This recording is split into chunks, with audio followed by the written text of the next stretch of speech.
Thank you so much for this honor.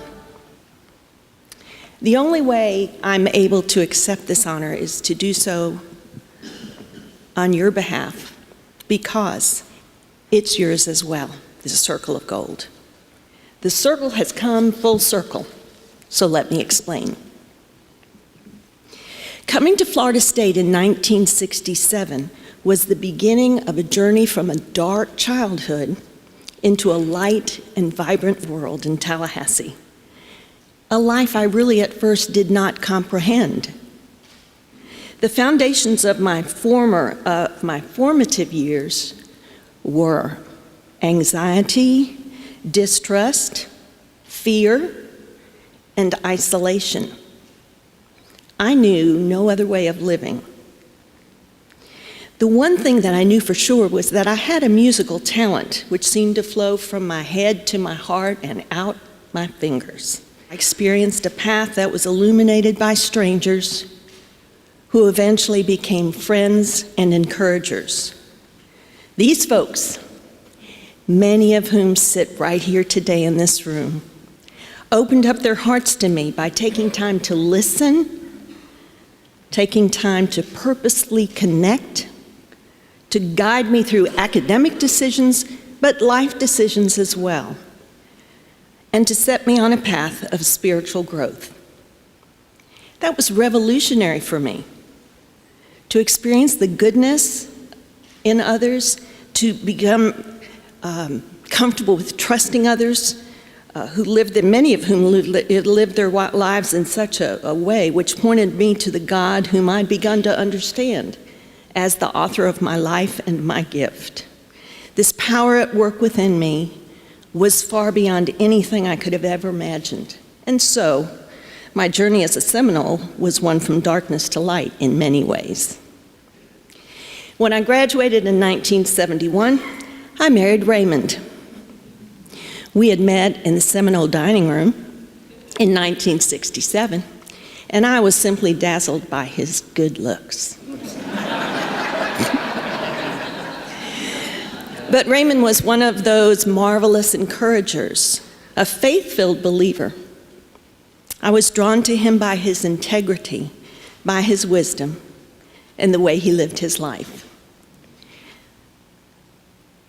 He further strengthened my trust muscles, and to this day, there is no one on this earth I trust or love more than you, Raymond. This same community of Seminoles continued the circle as they encouraged our children, Keith and Catherine, as they came through FSU. There were Seminoles who watched out for Keith as he enrolled in the middle of his senior year of high school and played football as a true freshman. Those and others encouraged and supported Catherine as she progressed and made crucial decisions regarding her career path. Serving and volunteering in all these ways at Florida State is a real privilege. They opened up so many opportunities, doors to learning more. For example, this summer, I will celebrate my 65th birthday in Paris at FSU's International Program for Intensive French. The seed for this trip was planted in a speech Dr. Zena Schlenoff made to the Leadership Council of Arts and Sciences, and Jim Pitts just said, "You can go as a special student." So the circle continues as I will once again be studying my major. And finally, because I've had so many opportunities to play it over the years, I want to tell you how my rendition of the hymn to the Garnet and the Gold began.